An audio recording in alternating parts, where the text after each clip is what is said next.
नमस्कार दोस्तों, voice with Kushwaha channel पर आपका स्वागत है। और आज की कहानी है सुंदर बहू। आपने तो सुना ही होगा, जो चीज़ जवानी में अच्छी लगती है बुढ़ापे में अक्सर अच्छी नहीं लगती। इसी को तो कहते हैं पीढ़ी का अंतर। जब माँ बाप बच्चे थे तब वे अपने माँ बाप को दकियानूसी कहते थे। अब जब खुद माँ बाप बन गए हैं तो दकियानूसी नहीं है। अब बच्चे उद्दंड और मुंहजोर हैं, मतलब चित भी माँ बाप की और पट भी उन्हीं की। किस्सा यहाँ समाप्त होता है कि माँ बाप सदा ठीक ही थे, वे चाहे आप हो चाहे हम। राजीव चाचा मुस्कुराते हुए कह रहे थे और मम्मी पापा कभी मेरा और कभी चाचा का मुंह देख रहे थे। राजीव चाचा शुरू से मस्त मलंग किस्म के इंसान रहे हैं। मैं अक्सर सोचा करता था और आज भी सोचता हूँ, क्या चाचा का कभी किसी से झगड़ा नहीं होता। चित पर चित मुस्कान चेहरे पर और नजर ऐसी मानो आर पार सब पढ़ लें। इंसान इस संसार को, अपने रिश्ते को सदा अपने ही फीते से नापता है और यहीं पर वह भूल कर जाता है कि उसका फीता जरूरत के अनुसार छोटा बड़ा होता रहता है। अपनी बच्ची का रिश्ता हो रहा हो तो दहेज संबंधी सभी कानून उसे याद होंगे और अपनी बच्ची संसार की सबसे सुंदर लड़की भी होगी, क्योंकि वह आपकी बच्ची है ना। तुम कहना क्या चाहते हो राजीव? पिताजी बोले। साफ साफ बात करो ना। साफ साफ ही तो कह रहा हूँ। अमित के रिश्ते के लिए कुछ दिन पहले एक पति पत्नी आपके घर आए थे। पिताजी ने राजीव चाचा की बातचीत में बीच में काटते हुए कहा था, आजकल अमित के रिश्ते को लेकर कोई न कोई घर आता ही रहता है, खासकर तब से जब से मैंने अखबार में विज्ञापन दिया है।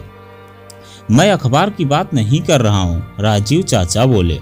अखबार के जरिए जो रिश्ते आते हैं वे हमारी जान पहचान के नहीं होते।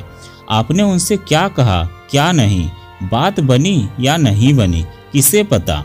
दूर से कोई आया, आपसे मिला, आपकी सुनी, उसे जची या नहीं जची और वह चला गया। किसे पता किसे कौन नहीं जचा, किसने क्या कहा और किसने क्या सुना। चाचा के शब्दों पर मैं तनिक चौंक गया। मैं पापा के साथ ही उनके कामकाज में हाथ बटाता हूँ। आजकल बड़े जोर शोर से मेरे लिए लड़की ढूंढी जा रही है, घर में भी और दफ्तर में भी। कौन किस नज़र से आता है, देखता सुनता है और वास्तव में मुझे भी पता नहीं होता। याद है ना, जब श्वेता के लिए लड़का ढूंढा जा रहा था तब आपकी गर्दन कैसे झुकी होती थी। उसका रंग सांवला है, उसी पर आप उठते बैठते चिंता जाहिर करते थे।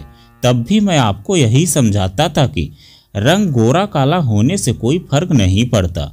पूरा का पूरा अस्तित्व गरिमामय हो, उचित पहनावा हो, शालीनता हो तो कोई भी लड़की सुंदर होती है। गोरी चमड़ी का आप क्या करेंगे, जरा मुझे समझाइए। यदि लड़की में संस्कार ही न हुए तो गोरे रंग से ही क्या आपका पेट भर जाएगा? आपका सम्मान ही न करे, जो हवा में तितली की तरह उड़ती फिरे, जो जमीन से कोसों दूर हो, क्या वैसी लड़की चाहिए आपको? अच्छा, एक बात और, आप मध्यम वर्गीय परिवार से आते हैं ना, जहां दिन चढ़ते ही जरूरतों से भिड़ना पड़ता है। भाभी सारा दिन रसोई में खटती है और जिस दिन काम वाली न आए उन्हें बर्तन भी साफ करने पड़ते हैं। यह अमित भी एक औसत दर्जे का लड़का है जो पूरी तरह आपके हाथ के नीचे काम करता है।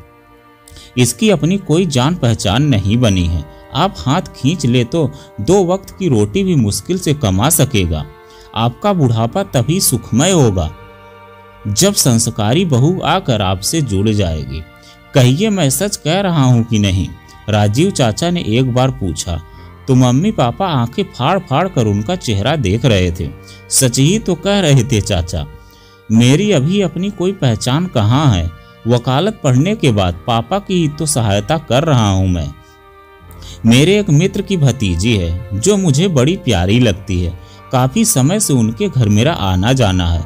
वह मुझे अपनी लगती है। सोचा मेरे ही घर क्यों ना आ जाए। मुझे अमित के लिए वह लड़की उचित लगी। उसके माँ बाप आपका घर द्वार देखने आए थे। मेरे साथ वे नहीं आना चाहते थे, इसलिए अपने तरीके से वे सब कुछ देखना चाहते थे।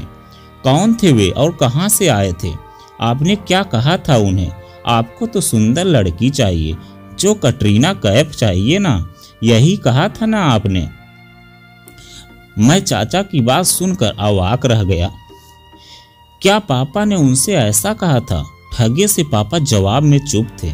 इसका मतलब चाचा जो कह रहे थे वह सच है। क्या आप हीरो हैं और आपका बेटा भी हीरो है? आप एक आम इंसान हैं और हम और आपको कटरीना कैफ नहीं चाहिए अपने घर में। क्या कटरीना कैफ को संभालने की हिम्मत है आपके बेटे में? इंसान उतना ही मुंह खोले जितना पचा सके और जितनी चादर हो उतने ही पैर पसारे। बस करो राजीव, माँ तिलमिला कर बोली। क्या बक बक किए जा रहे हो? बुरा लग रहा है ना सुनकर? मुझे भी लगा था। मुझे सुनकर शर्म आ गई जब उन्होंने मुझसे हाथ जोड़कर माफी मांग ली। भैया को शर्म नहीं आई और अपनी भावी बहू के बारे में विचार व्यक्त करते हुए, भैया आप किसी की राह चलती लड़की पर फब्ती कसे तो मैं कैसे मान लूंगा? क्यों, मैं जानना चाहता हूं कि आप कैसे चरित्र के मालिक हैं। पराई लड़कियां आपकी नज़र में सदा ही पराई रही हैं, जिन पर आप कोई भी फिक्रा कस लेते हैं। लेकिन अपनी बहू ढूंढने वाला एक सम्मानजनक ससुर क्या इस तरह की बात करता है? जरा सोचिए। आप तब अपनी बहू के बारे में बात कर रहे थे या किसी फिल्म की हीरोइन के बारे में? पापा ने तब कुछ नहीं कहा, माथे पर ढेर सारे बल समेटे, कभी इधर देखते कभी उधर। गलत नहीं कह रहे हैं चाचा, मेरे पापा जब भी किसी लड़की के बारे में बात करते हैं तब उनका तरीका सम्मानजनक नहीं होता। इस उम्र में भी वे लड़कियों को पटाखा, फुलझड़ी और न जाने क्या क्या कहते हैं। मुझे अच्छा नहीं लगता, पर क्या कर सकता हूँ। माँ को भी उनका ऐसा व्यवहार पसंद नहीं है। अब आप बड़े हो गए हैं भैया, अपना चरित्र जरा सा बदलिए। छिछोरापन आपको नहीं जचता। हमें स्वप्न सुंदरी नहीं चाहिए, बल्कि गृहलक्ष्मी चाहिए, जो हमारे घर में रच बस जाए। और लड़की वालों को इतना सस्ता भी न आंको कि उन्हें आप कहीं भी फेंक देंगे। लड़की वाले भी देखते हैं कि कहाँ उनकी बेटी की इज्जत हो पाएगी और कहाँ नहीं। जिस घर में ससुर ही ऐसी भाषा बोलेगा, वहाँ बाकी सब कैसा बोलते होंगे, यह सहज ही अंदाजा लगाया जा सकता है। कौन थे वे लोग और कहाँ से आए थे? माँ ने प्रश्न किया। वे जहाँ से भी आए हों, पर उन्होंने साफ साफ कह दिया है कि राजीव जी, आपके भाई का परिवार बेहद सुंदर है और इतने सुंदर परिवार में हमारी लड़की कहीं भी फिट नहीं बैठ पाएगी। वह एक सामान्य रंग रूप की लड़की है जो हर कार्य और गुण में दक्ष है, लेकिन कटरीना जैसी किसी भी कोड से नहीं लगती। चाचा उठ खड़े हुए, उड़ती सी नजर मुझ पर डाली, मानो मुझसे कोई राय लेना चाहते हो।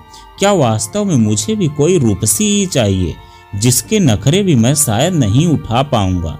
राह चलते जो रूप की चांदी यहाँ वहाँ बिखारती रहे और मैं असुरक्षा के भाव से ही घिरा रहूं।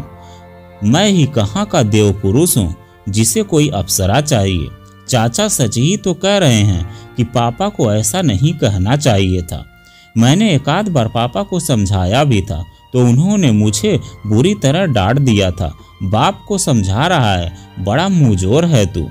मुझे याद है एक बार श्वेता की एक सहेली घर आई थी। पापा ने उसे देखकर मुझसे ही पूछ लिया था, अमित यह पटाखा कौन है? इसकी फिगर बड़ी अच्छी है, तुम्हारी कोई सहेली है क्या? तब पहली बार मुझे बुरा लगा था। वह श्वेता की सहेली थी। अगर श्वेता किसी के घर जाए और उस घर के लोग उसके शरीर की बनावट को तोले तो यह जानकर मुझे कैसा लगेगा। यहाँ तो मेरा बाप ही ऐसी अशोभनीय हरकत कर रहा था। मेरे मन में एक दंश सा चुभने लगा। कल को मेरे पिता मेरी पत्नी की क्या इज्जत करेंगे? ये तो शायद उसकी भी फिगर ही तोलते रहेंगे। मेरी पत्नी में इन्हें कटरीना जैसा रूप क्यों चाहिए? मैंने तो इस बारे में कभी सोचा ही नहीं कि मेरी पत्नी कैसी होगी। मेरी बहन का रंग सांवला है, इसीलिए शायद मुझे सांवली लड़कियां बहुत अच्छी लगती हैं। मेरे चाचा की तरफ देखा, उनकी नजरें बहुत परखी हैं। उन्होंने जिसे मेरे लिए पसंद किया होगा वह वास्तव में अति सुंदर होगी, इतनी सुंदर कि उससे हमारा घर रोशन हो जाए। मुझे लगा कि पिता की आदत पर अब रोक नहीं लगाऊंगा तो कब लगाऊंगा। मैंने चाचा को समझाया कि वे उनसे दोबारा बात करें। अमित वह अब नहीं हो पाएगा। चाचा का उत्तर मुझे निरुत्तर कर गया। अपने पिता की आदत पर अंकुश लगाओ, चाचा बोले। उम्रदराज इंसान को शालीनता से परहेज नहीं होना चाहिए। खूबसूरती की तारीफ करनी चाहिए मगर गरिमा के साथ। एक बड़ा आदमी सुंदर लड़की को प्यारी सी बच्ची भी तो कह सकता है ना। पटाखा या फुलझड़ी कहना अशोभनीय लगता है। चाचा तो चले गए मगर मेरी आंखों के आगे अंधेरा सा छाने लगा। ऐसा लगने लगा कि मेरा पूरा भविष्य अंधकार में डूब जाएगा। अगर कहीं पापा और मेरी पत्नी का रिश्ता सुखद ना हुआ तो पापा का अपमान भी मुझसे सहा नहीं जाएगा और पत्नी की गरिमा की जिम्मेदारी भी मुझ पर ही होगी। तब क्या करूंगा मैं जब पापा की जबान पर अंकुश न हुआ तो?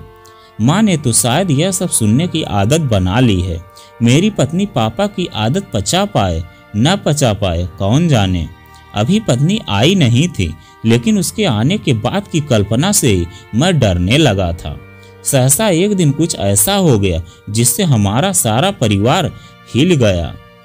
हमारी कॉलोनी से सटा एक मॉल है जहां पापा एक दिन सिनेमा देखने गए थे। अकेले गए थे इसलिए हम में से किसी को भी पता नहीं था कि कहाँ गए हैं। शाम के 6 बजे थे। पापा खून से लथपथ घर आए। उनकी सफेद कमीज खून से सनी थी। एक लड़की उन्हें संभाले उनके साथ थी। पता चला कि आदम का शीशा उन्हें नजर ही नहीं आया था और वे उनसे जा टकराए थे। नाक का मांस फट गया था जिस वजह से इतना खून बहा था। पापा को बिस्तर पर लिटाकर माँ उनकी देखभाल में जुट गई और मैं उस लड़की के साथ बाहर चला आया। ये दवाइयाँ इन्हें खिलाते रहें। टिटनेस का इंजेक्शन मैंने लगवा दिया है। इतना कहने के बाद उस लड़की ने अपना पर्स खोलकर दवाइयाँ निकाली। दरअसल इनका ध्यान कहीं और था। ये दूसरी ओर देख रहे थे। लगता है सुंदर चेहरे अंकल को बहुत आकर्षित करते हैं। जबान थम गई थी मेरी। उसने नजरें उठाकर मुझे देखा और बताने लगी, माफ कीजिएगा मैं भी उन चेहरों के साथ ही थी। जब ये टकराए तब ये चेहरे तो खिलखिलाकर अंदर थिएटर में चले गए लेकिन मैं नहीं जा पाई। मेरी पिक्चर छूट गई। इसकी चिंता नहीं। मेरे पिताजी की उम्र का व्यक्ति खून से सना हुआ था और छटपटा रहा था। यह मुझसे देखा नहीं गया। दवाइयों का पुलिंदा और ढेर सारी हिदायतें देकर वह मुझे सांवली सी लड़की चली गई और अवाक छोड़ गई मुझे। मेरे पिता पर उसने कितने पैसे खर्च कर दिए पूछने का अवसर ही नहीं दिया उसने। नाक की चोट थी। पूरी रात हम जागते रहे। सुबह पापा के कराहने से हमारी तंद्रा टूटी। आंखों के आसपास उभर आई सूजन की वजह से उनकी आंखें खुली हैं या बंद यह हमें पता नहीं चल रहा था। वह बच्ची कहाँ गई? बेचारी कहाँ कहाँ भटकी मेरे साथ। पापा का स्वर कमजोर था मगर साफ था। बड़ी प्यारी बच्ची थी। वह कहाँ है? पापा का स्वर पहले जैसा नहीं लगा मुझे। उस साधारण सी लड़की को वह बार बार प्यारी बच्ची कह रहे थे। बदले बदले से लगे मुझे पापा। यह चोट शायद उन्हें सच के दर्शन करा गई थी। सुंदर चेहरे उन पर हंसकर चले गए और साधारण चेहरा उन्हें संभाल कर घर छोड़ गया था। एक कमजोर सी आशा जागी मेरे मन में। हो सकता है अब पापा भी मेरी ही तरह कहने लगे। साधारण सी लड़की चाहिए, कटरीना नहीं चाहिए मुझे। दोस्तों, आदमी दिल से अच्छा होना चाहिए। चेहरे तो बहुत खूबसूरत होते हैं। तो दोस्तों, यह कहानी आपको कैसी लगी कमेंट में लिखकर जरूर बताइएगा। अगर आप हमारे चैनल पर नए हैं तो प्लीज़ चैनल को सब्सक्राइब कीजिएगा और वीडियो को एक लाइक कीजिएगा। तो चलिए मिलते हैं एक नई कहानी के साथ एक नए वीडियो में। कहानी सुनने के लिए आपका बहुत बहुत धन्यवाद।